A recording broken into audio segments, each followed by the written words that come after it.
Hataw Balita ngayon.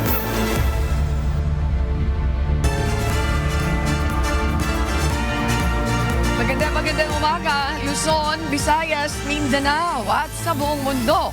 Oras po natin sa buong kapuluan, eksakto, alas 5 ng umaga, Philippine Standard Time. Ako po si Annie Rantoy. Ngayon po ay araw ng Huwebes, ika-22 sa buwan ng Enero taong 2026. Tayo po ay sabayang napapakinggan sa Radyo La Verdad 1350, ang UNTV Radio. Ako po ang inyong amigo, Sherwin Kulubong. Good morning, amigo Sherwin. Right now, nandito po ako ngayon ng Radio Mobile Booth na narito sa tanggapan po ng Department of Agriculture dito sa Quezon City. Mamaya alamin natin. Bumalik na ba yung presyo? Dati ay sabi nila, napakamamahal daw po yung mga agricultural products. We will find out later. So abangan niyo po yan. Samantala, amigo, simulan na natin ang balitaan. Narito ang malalaki at makabuluhang balita ngayong araw.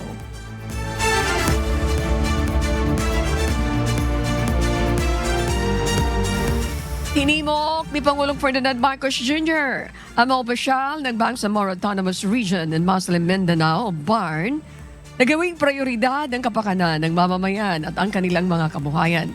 Ito ang kabilang sa naging mensahe ng Pangulo sa pagdiriwang ng ika-7 founding anniversary ng BARN na ginanap sa Sharif Kabunsuan Cultural Complex sa Cotabato City kahapon. Ayon sa Pangulo, bagamat may mahalagang pagunlad ng nagawa, marami pa rin dapat gawin. Ang pahayag naman siya ng kumpiyansa sa haraping pagbabago at progreso ng rehiyon sa hinaharap. So let us continue to expand livelihood and economic opportunities in BARM. Let us raise the standard of living of every family in the region. And let us always prioritize the welfare of every Filipino. Hataw Balita ngayon. Pinabubuksan ni dating Senator Antonio Trillanes IV ang mga bank account ni Vice President Sara Duterte sa publiko. Ito'y upang makita umano ang mga maanumalyang transaksyon ng Vice Presidente. Nagsampa kahapon sa Ombudsman ng patong-patong na reklamo si Trillanes kasama ang isang civil society group laban kay Vice President Sara Duterte. Kasabay ng mga inihaing complaints, ipinananawagan rin ng grupo na silipin ng Ombudsman at Anti-Money Laundering Council ang mga bank accounts ni Vice President Duterte. Ayon sa dating senador, oras na buksan ang mga accounts na ito, makikita ang ilang pinag-ugatan ng kanilang mga reklamo gaya ng plunder, graft at malversation. Pagka binuksan yung bank accounts or galing man lang dun sa mga flagged transactions ng AMLAC, ito na hindi na nila maitatanggi. Kasi hanggang ngayon, nagpapanggap sila na simpleng mga tao sila, simpleng pamilya. Pero dito, pag nakita nila yung bilyong-bilyon na pera nila Sara Duterte at Mans Carpio, siguro naman bubuksan na ng mga kababayan natin yung kanilang mata at tanggapin at lunukin ng mga tiwalinga itong mga tao. Hataw Balita ngayon. Hain na ngayong araw, January 22, ng Grupong Bayan, ang panibagong impeachment complaint laban kay Pangulong Ferdinand Marcos Jr. Ang batayan umano ay ang pagtataksil sa tiwala ng publiko dahil sa pandarambong sa pondo ng bayan. Ito ay sa pamamagitan umano ng presidential at congressional allocations para sa pet projects sa national budget at pag-abuso sa unprogrammed appropriations para pondohan ang mga maanumalyang proyektong infrastruktura at iba pa. Ito na ang ikalawang reklamong impeachment laban sa presidente. Samantala, naipadala naman sa tanggapan ni House Speaker at Isabela 6th District Representative Faustino Boje D. III ang unang impeachment complaint ayon kay House Secretary General Attorney Cheloy Garafil.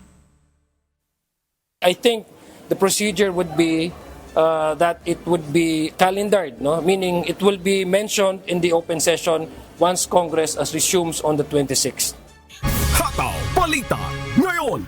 Hindi umano si Senator Amy Marcos ang may basura ang pinagtatakpan.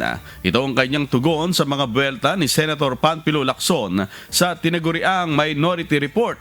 Isa itong dokumento mula sa mga pagdinig ng Senate Blue Ribbon Committee sa flood control scandal.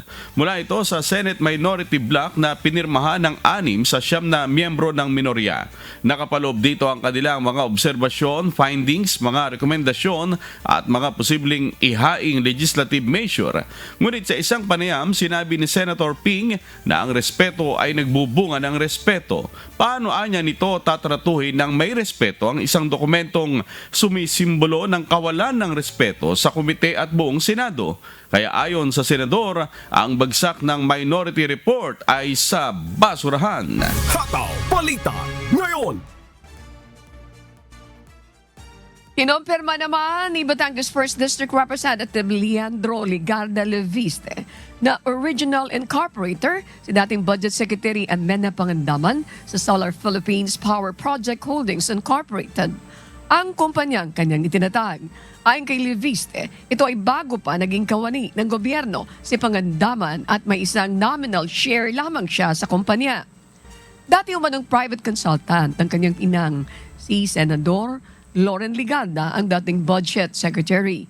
Anya, hindi dapat gawa ng mali siya ang ugnayan nito kay Pangandaman. Sa gitna ito ng isyu ng pagpapataw ng Department of Energy ng 24 billion pesos na halaga ng multa sa solar company ni Leviste dahil sa umano'y pagpalyang tugunan ang mga obligasyon nito sa ilalim ng kontrata. May one nominal share. Siya po ay dating consultant ng aking ina. And in that time, ang nag-incorporate ng aking kumpanya ay ang ACRA law ng dating Senator Edgardo Angara. Kaya para makipag-ugnayan sa ACRA law, ang aking kinausap ay yung consultant ng aking ina mula sa opisina dati ni Senator Angara. Kaya yung nag-coordinate sa ACRA, siya din po ang naging incorporator. Hataw Balita ngayon. Malapit nang matapos ng legal team ng Department of Public Works and Highways o DPWH ang panibago nilang referral sa Office of the Ombudsman. Itong nihayag ni DPWH Secretary Vince Dizon nang matanong tungkol sa update sa inihahanda nilang referral kaugnay ng umano'y anomalya sa mga proyektong kontrabaha sa Cebu. Naunang binanggit ni Secretary Dizon nitong huling buwan ng 2025 na target nilang maisumite ito ngayong Enero ng 2026 kung saan katulong at kasama nila ang Independent Commission for Infrastructure o ICI sa referral na ito. Siyempre, malaking tulong ang ICI. Kasi dagdag na, alam mo, hindi naman trabaho talaga ng DPWH ang magkaso at magpakulong. No? Pero kailangan tuloy-tuloy pa rin yan. And Cebu, tinatapos na ng legal team natin yung referral sa Ombudsman for Cebu and others also. Hataw Balita ngayon. Magpapatuloy ang trabaho ng Cybercrime Investigation and Coordinating Center na isa sa mga technical working group ng Independent Commission for Infrastructure para habulin ang mga sangkot sa flood control anomaly. Ito ang inihayag ni CICC Executive Director Renato Aboy Paraiso sa kabila ng pagbibitiw ng 2 commissioner ng Independent Commission for Infrastructure na sina Rogelio Babe Singson at Rosana Fajardo. Dagdag pa ng CICC Executive Director na hanggat nasa hangar sa Singapore at Malaysia ang mga air asset ni dating ako, Bicol Party List Representative Saldico, ay patuloy na gumagastos ang pamahalaan. Tuloy-tuloy pa rin ang trabaho ng DPWH. I don't think we're stopping anytime soon kasi again, with the order of battle and yung inventory system na yan, so makikita natin tuloy-tuloy pag-recover natin ang assets. Hataw Balita ngayon. Nagpapahiwatig na umanong sumuko si dating ako Bicol Party List Representative Saldico.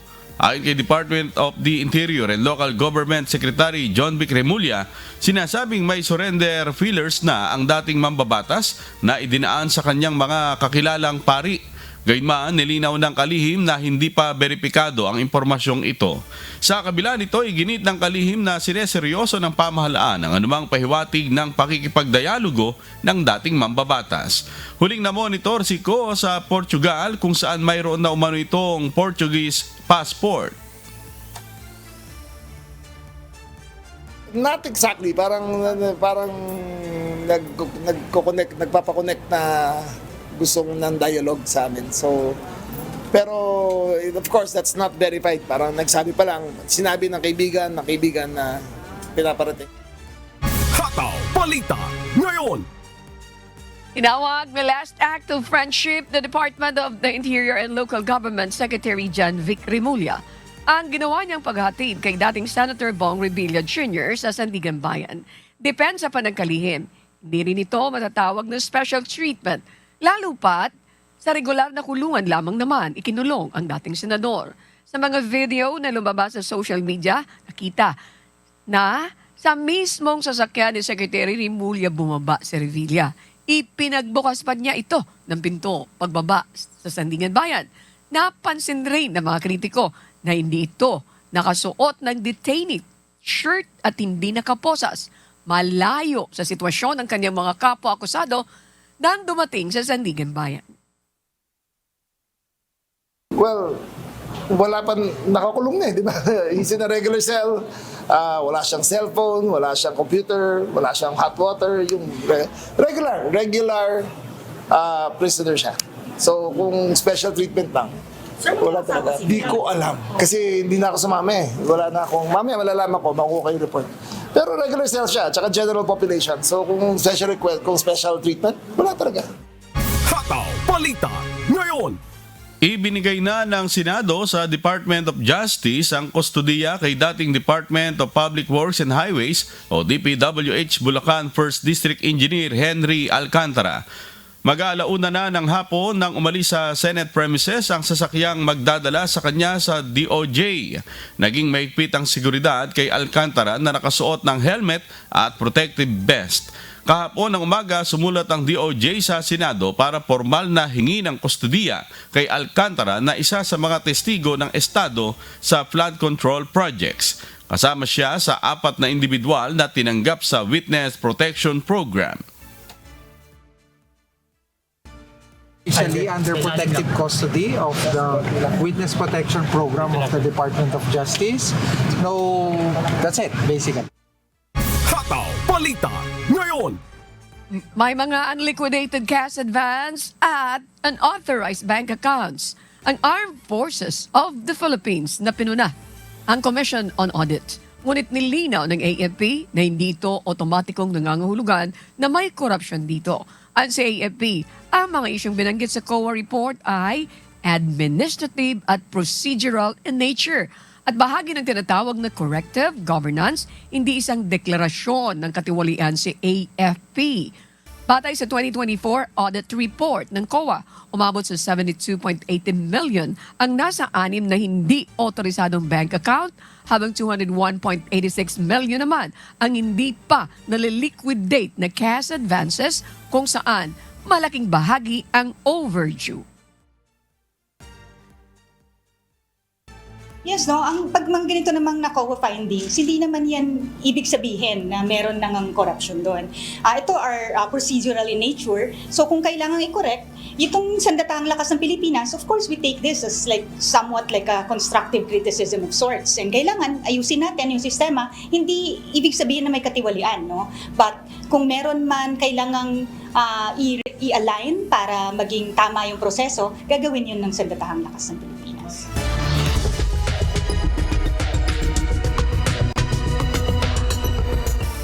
Umasa na sa Parliament of Australia noong Lunes, January 19, 2026, ang mas mahigpit na batas ukol sa hate speech at firearms. Bunso dito ng insidente ng pamamaril sa Bondi Beach, Australia noong December 14, 2025. Ito ang umahataw na balita ni Danny De Lieva. Ipinahayag ni Australia Prime Minister Anthony Albanese ang pagpasa sa Australian Parliament ng Combating Anti-Semitism, Hate and Extremism Bill 2026 bilang bahagi ng National Reforms Package. Today we have laws that are stronger than they were yesterday. Late last night, our laws to crack down on hate speech and take sensible action on firearms passed the Parliament. Sa ilalim ng National Reform Package, tataasan pa ang parusa sa anti-Semitic, hateful and extremist conduct. Bibigyang karapatan din ang pamahalaan na kansilahin o huwag bigyan ng bisa ang sinumang magkakalat ng pagkapuot at pagkabaha-bahagi sa Australia. Sa kabilang banda, ipinahayag naman ni Minister of Foreign Affairs Senator Penny Wong kung bakit mahalaga ang pagpapatupad ng mga bagong batas ukol sa firearms. David Marr, the brother of former police officer Peter Marr killed at Bondi, has said an anti-Semite without a gun is a hate-filled person, an anti-Semite with a gun is a killer. Ilan sa ipatutupad ng bagong pasang batas tungkol sa armas ay ang mas mahigpit na licensing requirements, pagtiyak na Australian citizens lamang ang may karapatang magmay-ari ng baril, paglimita sa uri at bilang ng baril na maaaring ariin ng isang mamamayan. Magiging epektibo rin ngayong 2026 ang pinakamalaking gun buyback scheme sa bansa sa loob ng 3 dekada. If the National Reform Package had already been in place, the gunman would not have been eligible to hold firearms at all. So we are seeking to get dangerous guns off our streets with the largest national buyback since 1996. And our reforms ensure that only Australian citizens can own guns. Ang mga naturang batas ay ang mabilis na tugon ng pamahalaan sa naganap na malagim na pamamaril sa Bondi Beach noong Desyembre sa unang araw ng Hanukkah. Nananawagan ng pagkakaisa si Prime Minister Anthony Albanese sa sambayanan sa pamamagitan ng pagdeklara ngayong araw bilang National Day of Mourning. Bondi, the terrorists had hate in their hearts, but they had guns in their hands. The Day of Mourning will be an opportunity for all Australians to stand with those who are grieving, those who lost loved ones, family members, and members of the Bondi Chabad community, but others as well. Danny De Lieva, humahataw sa balita ngayon. Matapang na binatikos ni Canadian Prime Minister Mark Carney ang pagkawasak ng pandaigdigang kaayusan. Tahasan din niyang tinutula ng agresibong posisyon ng Estados Unidos lalo na sa issue ng Greenland at ang bagong banta ng taripa sa mga European ally. Ito ang humahataw na balita ni Cres Pugaban. Isang prangka at diretsang pahayag ang binitawan ni Canadian Prime Minister Mark Carney sa harap ng mga lider ng mga bansa sa ginanap na World Economic Forum sa Davos, Switzerland. Matapang na binitikos ni Carney ang unti-unting pagkawala ng pandaigdigang kaayusan dahil sa makapangyarihang bansa na piniling gamitin ng ekonomiya at kalakal bilang sandata o economic leverage upang mapasunod ang ibang bansa. Hinimok din ito ang middle power nations na magsanib puwersa para sa parehong prinsipyo upang makamit ang seguridad at paglago. Bagaman hindi binanggit ang pangalan ni Trump, malinaw na siya ang laman ng kanyang talumpati. Tinuloy siya rin nito ang mga planong pagpataw ng panibagong taripa ng Estados Unidos sa European countries na laban sa planong pagkontrol ng US sa Greenland. Ang pagtalakay na ito ni Carney ay naganap bago pa ang opisyal na pahayag ng US President Donald Trump sa World Economic Forum kung saan ay nag-iwan ng tensyon sa pagitan ng mga tradisyonal na kaalyado sa pandaigdigang entablado. Cres Pugaban, humahataw sa balita ngayon.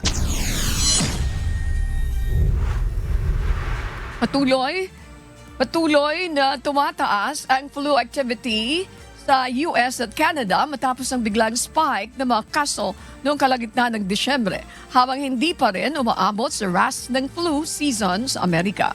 Ito ang umahataw na balita ni Imelda Andrada. 44 sa 55 estado at jurisdiksyon ng Estados Unidos ang nagulat ng mataas o napakataas na antas ng flu. Kabilang dito ang New York at Colorado na nagtala ng record-breaking na bilang ng kaso noong unang linggo ng Enero ayon sa CDC. Tinatawag ng ilang eksperto ang spike na ito na superflu na pangunahing pinapalala ng bagong subtype ng influenza H3N2, kilala bilang subclade K. Unang na-detect ang strain na ito sa Australia noong July 2025 at ngayon ay responsable sa mahigit 90% ng mga kaso sa US. Mas tumatama ang season na ito sa mga bata na nakakaranas ng matataas na lagnat, febrile seizures, croup at malubhang dehydration. Nagdulot rin ito ng pagtaas ng pediatric hospitalizations at 17 na naitalang pagkamatay ng mga bata sa US ngayong taon. Tinataya ng CDC na aabot sa 15 million ang kaso, 180,000 ang hospitalizations at 7,400 ang namatay sa kasalukuyang flu season kahit walang sabayang surge ng RSV o COVID-19. Bagamat hindi ganap na tugma ang 2025 to 2026 flu vaccine sa subclade K, nananatiling mahalaga ang pagpapabakuna. Nakakatulong ito na mabawasan ang panganib ng malubhang sakit at pagka-hospital, lalo na habang papasok sa peak months ng flu season. Pinapayuhan din ng publiko na ipagpatuloy ang basic preventive measures, madalas na paghuhugas ng kamay at manatili sa bahay kapag may lagnat, dahil sa mataas na antas ng pagkakahawa ng subclade K. Imelda Andrada, humahataw sa balita ngayon.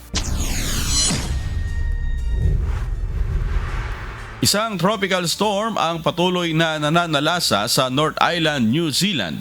Bunsod nito, nagdeklara na ng state of emergency bilang paghahanda sa sakunang dala nito. Ito ang mahataw na balita ni Early Briones.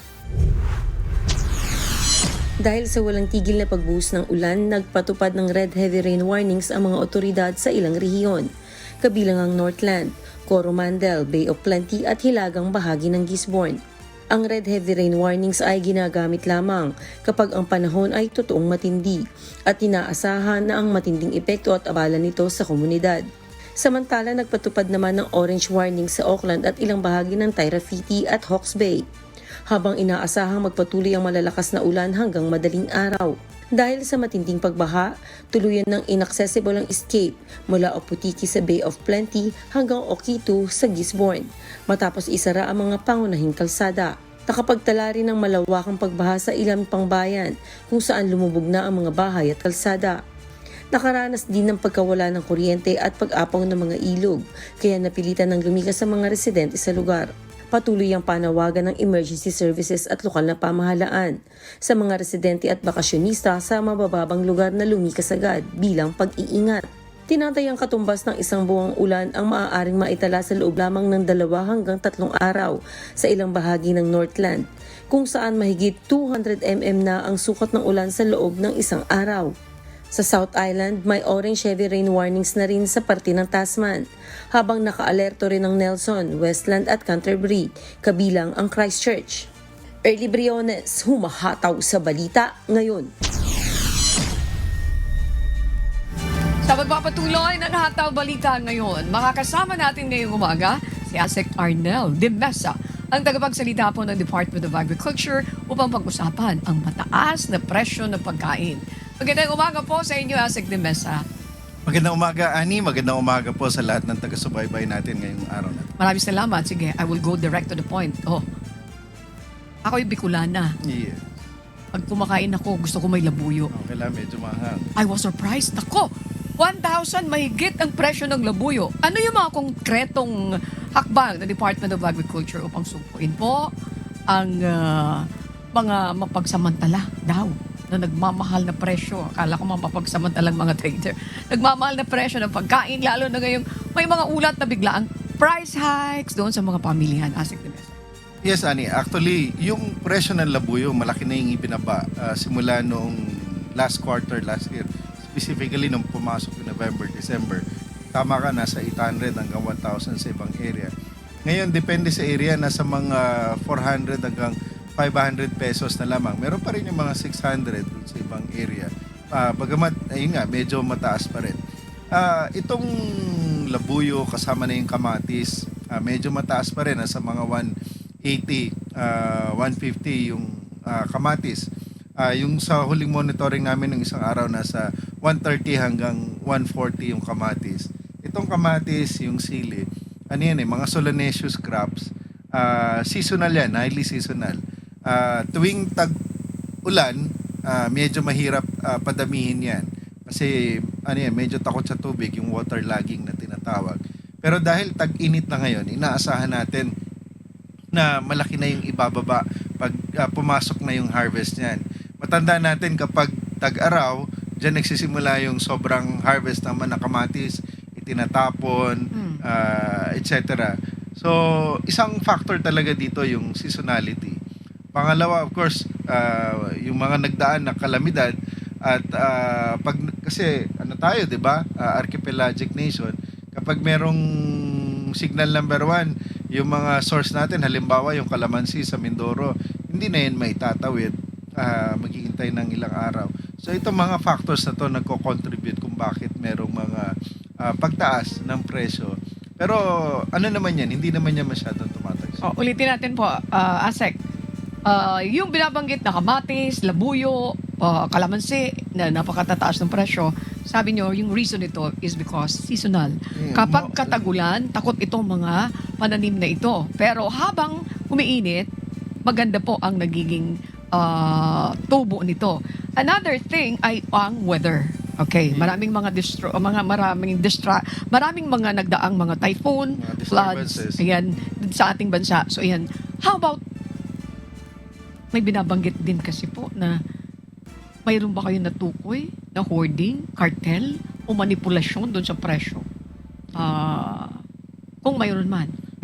Wala kaming nakikita pa sa na cartel o yung hoarding sa ngayon kasi medyo perishable kasi itong mga to, madali masira. Lalo na kamatis, sili, kaya mahirap i-hoard. Kaya ngayon, isa sa mga aspeto na tinitingnan talaga ni Secretary Kiko, yung pagkakaroon natin ng mga cold storages na para maiwasan yung mga pagtag-araw nga, sobrang harvest, at pag tag-ulan, limitado ang harvest. Ang solusyon talaga dyan, meron kang mga cold storages in strategic locations para masigurado mo na kagaya ng sibuyas, di ba? Nakokontrol natin yung presyo because we have lots of cold storages for this type of commodity. Ang doon sa tanong kanina, yung sa hoarding, wala. Pero ang posible dyan yung profiteering. Kasi ayon sa Agricultural Economic Sabotage Law, kapag meron kasi tayo doon daily price index pag lumampas ng 10% o mas mahigit pa, pwedeng i-considera ito na profiteering. At malaki rin ang kaparusahan kapag merong profiteering. Okay, siguro mag-agree ka sa akin, Asek. Sa isang bahay, mahirap mawala ng sibuyas, mahirap mawala ng bawang, kamatis, yung kalamansi, luya, mahirap. Kasi gayat-gayatin mo lang yan, lagyan mo ng konting toyo o kaya asin, sold na, konting dilis, sold na yung pagkain ng mga mahihirap. Kaya pag nawala ito at mahal yung presyo, talagang parang nararamdaman talaga yung sobrang hirap ng ating mga kababayan, parang parusa sa kanila. Now, sinasite nyo yung mga reasons kung bakit nagkakaganito. You made mention about the cold storages. If this is the reason para matugunan natin, ano ang nakakapigil? Bakit hindi natin ma-provide ito? Sabi nyo po, cold storages sa mga strategic locations, sa mga strategic places. Did you recommend this? And dito mga pagbili ng mga storages, at kung nakabili na kayo, ilan yan at ilan pa ang kailangan ninyo so that we will not experience this in the future.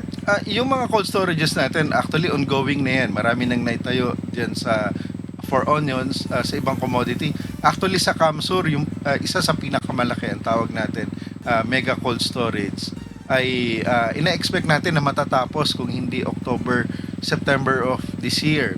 Pinuntahan niya ng ating kalihim mismo at in-inspection yung ongoing construction.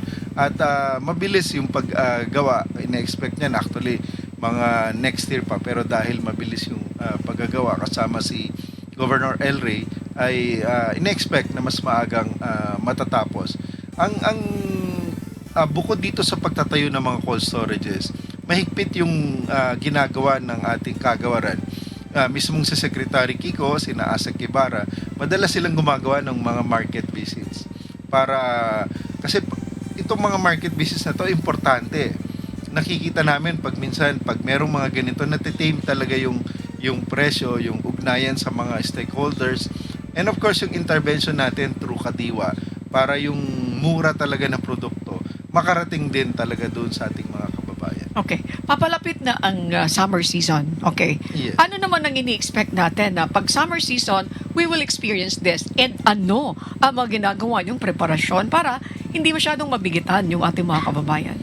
Unang-una pag summer season, ito yung magandang panahon para magtanim ng iba't ibang klase ng gulay. Lalo na rin sa palay. Bagamat tuwing tag-ulan, marami tayong area planted. Pero yung efficiency ng halaman para mas mag-produce ng mas maraming bunga, gawa nga ng photosynthetic effect, mas maaraw. Kaya importante sa atin na dito magkaroon ng maraming produksyon sa tag-araw. Pero yung kaakibat nito na suliranin, pag marami kang produksyon at wala kang cold storage, wala kang processing, masasayang din kasi tapos bagsak yung presyo. So bukod dun sa cold storage, importante rin na magkaroon tayo ng processing facilities para dito. If you look at the other countries, lalong na yung mga gulay at prutas nila, merong canning, merong yung extra nila na produce, nilalagay, pinipreserve through canning, through anong tawag dito, halimbawa sa Korea, 'di ba, yung kimchi, nagkakaroon ng value adding activity. Bukod sa tataas yung presyo ng commodity, mapoprolong mo yung shelf life. Pero yung pinaka-importante dyan, yung cold storage. Okay. So ito ngayon ay nakapila na lahat. At ang iba ginagawa. Okay, going back to the cold storages, and then you made mention about the processing, what do you call that, facilities. Okay, one in Bicol, which is the mega cold storage. Yes. Ilan ang kailangan natin para masabi natin kapag tayo nagkaroon na ng ganito, matutuldukan natin ang usapin sa price hike kasi mayroon tayong pwedeng pag-imbakan na hindi masisira. How many cold storages do we need and how many processing facilities do we need and then how much is the budget? Natukoy nyo na po ba yan, Asik de Mesa? Actually, for yung AFMA sana, Agriculture Fisheries Modernization Act, identified all these needs for the longest time. Kaya lamang, siguro sa nung mga nakalipas sa panahon, masyadong nakafocus doon sa tinatawag na production support. Paano yung binhi, fertilizer, ito medyo nakalimutan. We need a lot of this. Ang ginagawa dyan, bukod doon sa mega cold storage, kailangan mo yung mga maliliit na direkto doon sa mga production areas. Tapos, sila ngayon na magta-transfer dito sa mga mega cold storage. Ang tawag nila rito, hub and spoke, para masigurado na yung transition nga kasi tayo, archipelagic nation eh. So, we need a lot of this. Pero marami nang sinisimulan, pero it will take some time bago natin masigurado na lahat ito in place. Okay. Nagagandahan ako doon sa mga balita na yan because when I was young, na-experience na natin ito. I'm already 61, I'm already senior. Still, we experience this. Sec, thank you very much po. We experience this. Parang masakit sa loob na alam natin, tukoy natin yung mga problema and yet, thank you very much kasi sinasabi nyo that's in place already. Maraming salamat. At this point, Sec, mayroon tayong kasama dito. Of course, yung ating amigo si Sherwin Culubong na nasa studio. May mga additional questions siya. Amigo Sherwin, go ahead with your question, please. Yes, Ani, maraming salamat at good morning po, Asek. Asek, tanong ko lang po, yung po bang mga nakikita po natin ngayon sa mga pamilihan na mga gulay, lalo na po itong karot na makikinis, malalaki, ano po ba to? Ini-import ho ba natin ito o ito po ba yung mga smuggle na dating hinaing ng ilang mga magsasaka po natin, especially sa Baguio? Nagbukas tayo ng importasyon ng carrots dahil nagkaroon ng konting kakulangan pero no, very limited scale. Napansin natin pag yung carrots talaga medyo uniform yung size, tapos malinis, makinis, most likely imported itong mga ganitong klaseng carrots, amigo sir. Okay po. Sir, yung pong tungkol sa ASF, ano po ba to? Control na po ba ito ng DA at totally nawala na ho ba ito? Ito pong African swine fever? Amigo Sherwin, yung African swine fever, patuloy yan na nandito pa rin sa ating bansa. Kagaya doon sa ibang bansa na nagkaroon ng ASF, hindi na mawawala yan. Ang magandang solusyon dyan, yung ating kaso ng ASF ngayon, ang laki na ng binaba kumpara nung 2024. At i-compare mo yung 25-24, specifically nung third quarter, kung saan yan yung inaasahan na malaki yung pagtaas, ang tawag nila dyan third quarter storm. 2024 third quarter nasa mga more than 1,200 cases. Nung 2025 third quarter nasa mga 100 or less than 200 cases na lamang. Ibig sabihin ito yung mga active barangays na merong ASF.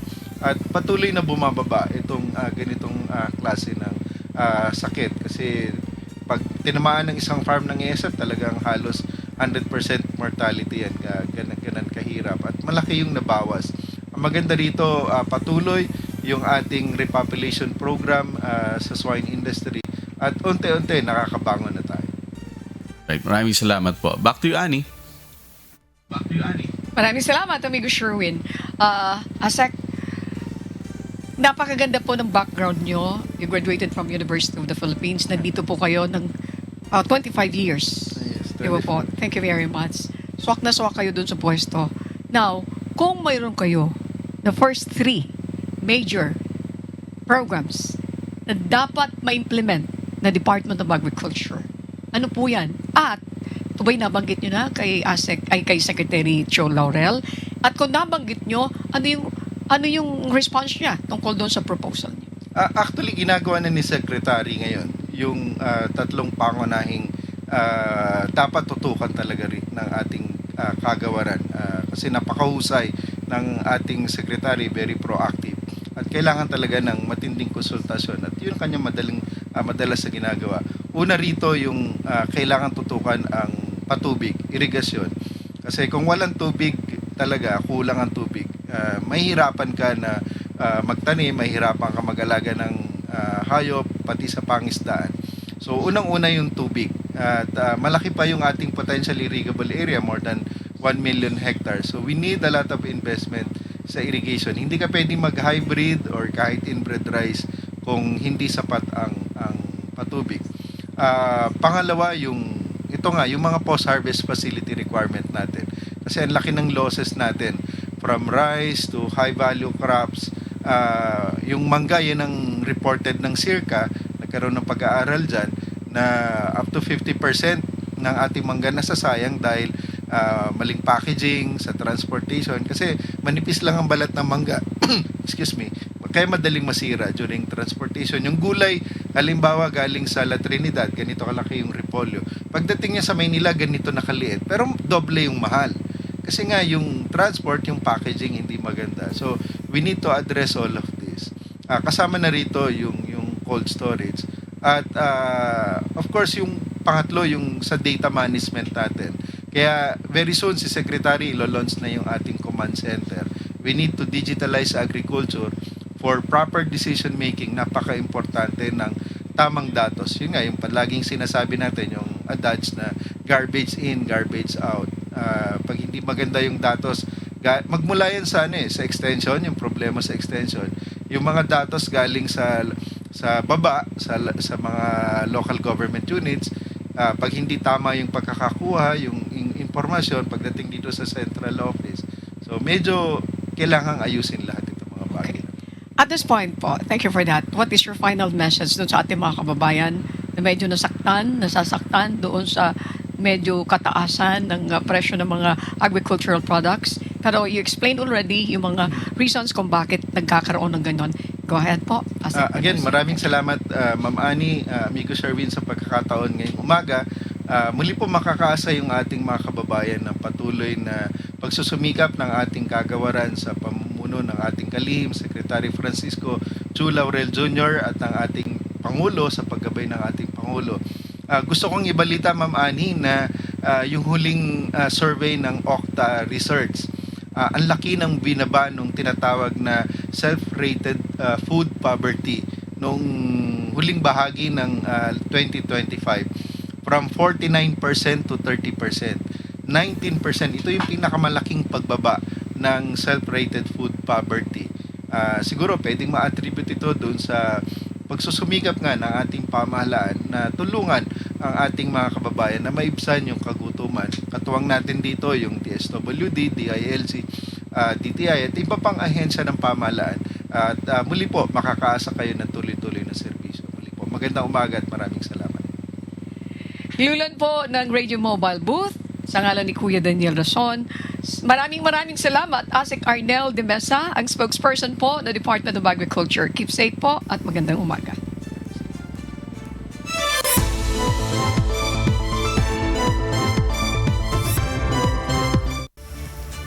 Nagsagawa ng sapilitang pag-aani sa kanilang pananim na sibuyas ang ilang onion farmers sa Bungabon, Nueva Ecija. Bunsod ito ng paglitaw at pag-atake ng mga mapinsalang anthracnose at army worms na unti-unting sumisira sa kanilang pananim at pag-iwas na rin sa mas malaking pinsalang idudulot nito sa kanilang kabuhayan. Si Danny Munar, humahataw.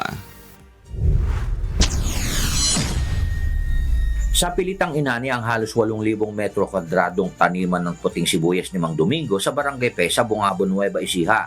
Matapos atakihin ng anthracnose, isang malubhang sakit sa halaman. Ayon kay Mang Domingo, inaasahan sana nilang aabutin ng 120 araw bago tuluyang maani ang kanilang sibuyas. Subalit dahil sa mabilis na pagkalat ng sakit, napilitan silang mag-ani sa loob lamang ng 105 araw upang maiwasan ang tuluyang pagkabulok ng ani. Makikita sa mga inaning sibuyas ang paninilaw ng mga dahon at pagkasira ng bunga. Mga palatandaang hindi na ito maayos na mapakinabangan at hindi na rin maibenta sa merkado. Dagdag pa niya, mula sa inaasahang 500 bag ng ani, mahigit kulang 200 bag lamang ang kanilang napakinabangan dahil sa anthracnose. Pagtatagalin nga namin doon, baka maubos, mabulok. Lugi ho, magsasaka ngayon dito. Presyo po, kalaban. Presyo. Pagka sinasabayan ng gobyerno yan dito, sasabayan ng importer, kawawa na ho. Ay sana po na pag anihan ng buwan ng Enero, huwag na magpasok ng import.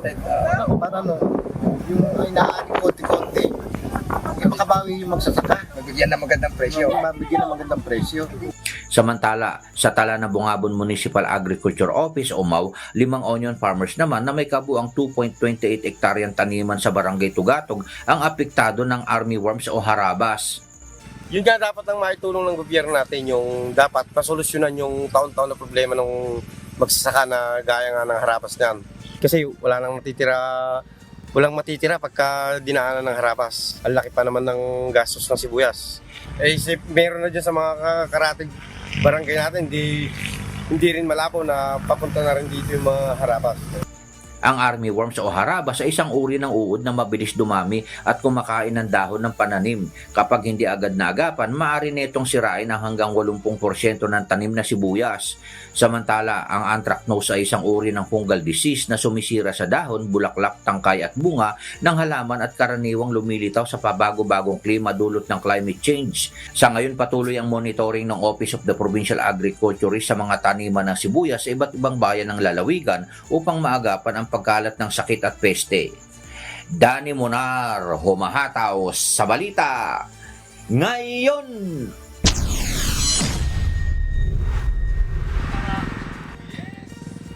Tumanggap ng 4-wheel tractors ang pamahalang panlalawigan ng Catanduanes. Wala naman sa Department of Agriculture PhilMec kahapon. Bahagi ito ng libreng araro program na layong mapataas ang produksyon, kita at modernization ng sektor sa agrikultura sa probinsya. Si Dan Hercelia, humahataw.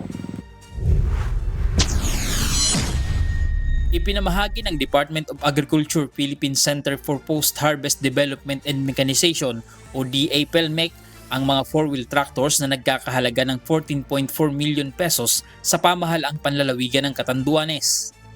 Ito ay bahagi ng Rice Competitiveness Enhancement Fund o RC program ng Kagawaran ng Agrikultura. Ang mga makinarya ay personal na tinanggap ni Governor Patrick Alain Azanza kasama ang mga alkalde ng San Andres at Viga. Ayon sa gobernador, ilalaan ang mga traktura sa libreng arado program ng probinsya na magbibigay ng libreng serbisyo sa pagbubungkal ng lupa para sa mga magsasaka sa bawat munisipyo. Layunin ng programa na mapababa ang gasto sa produksyon at mapataas ang ani ng mga magsasaka sa Catanduanes. Dan Hercelia, humahataw sa balita ngayon. Nagsimula ang satellite voter registration ng Commission on Elections o COMELEC sa Antique para sa 2026 Barangay at Sangguniang Kabataan Elections o BSKE. Ayon sa Provincial Election Officer ng naturang lugar, layunin ng programa na maabot ang mas maraming botante kabilang ang mga bagong SK voters at reactivated voters. Makikipagtulungan ang lokal na COMELEC sa mga barangay captains para ipakalat ang impormasyon at isasagawa rin ang registration sa weekends o holidays. Hataw Balita ngayon.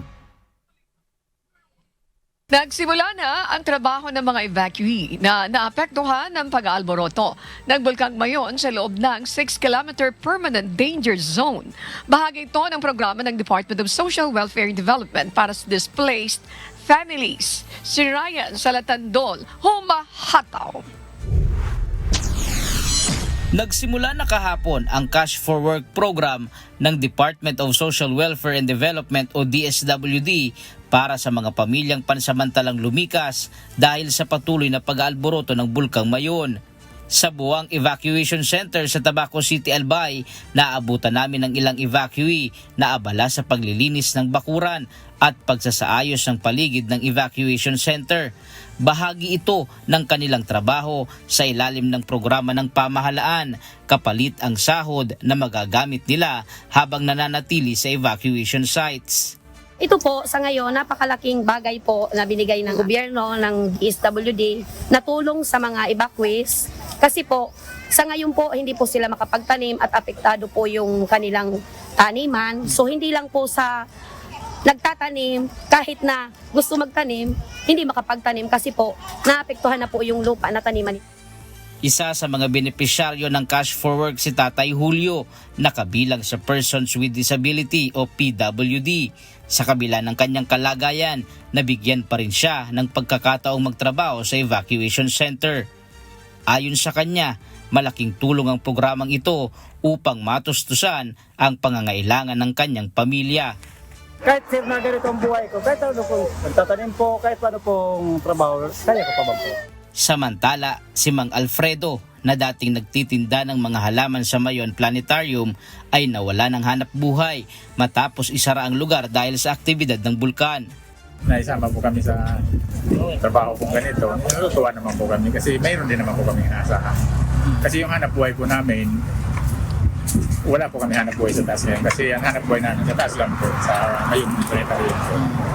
Titinda po kami ng mga halaman po. Iba naman ang sitwasyon ni Nanay Emmeline. Bagamat nasa 6.1 kilometer na ang kanilang bahay, hindi pa rin sila makapaghanap buhay. Nasa loob ng 6-kilometer permanent danger zone o PDC ang kanilang kabuhayan. At dahil mahigpit na ipinagbabawal ang anumang human activity sa loob ng PDC, tuluyan silang nawalan ng pagkakakitaan. Binigyan kami ng trabaho para magkaroon din kami ng income. At yung hanap buhay namin, sir, doon po sa Mayon Skyline. Wala na po kami kasi titinda lang po kami ng mga gulay saka yung mga halaman. Sa ilalim ng Cash for Work program, isang miyembro ng bawat pamilyang naninirahan sa evacuation center ang kailangang magtrabaho araw-araw mula sa paglilinis, pagsasaayos at iba pa para sa kanilang evacuation center. Kapalit nito, makatatanggap sila ng 435 pesos kada araw na maaaring umabot sa humigit kumulang 13,000 pesos sa loob ng isang buwan. Malaking tulong umano ito sa mga apektadong pamilya, lalo na't hindi pa tiyak kung kailan sila makakabalik sa normal na pamumuhay. Ryan Salatandol, humahataw sa balita ngayon.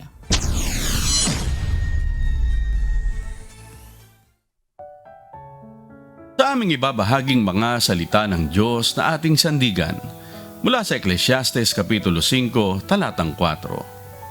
Pagka ikaw ay nananata ng panata sa Diyos, huwag kang magliban ng pagtupad, sapagkat siya'y walang kaligayahan sa mga mangmang. Tuparin mo ang iyong ipinanata.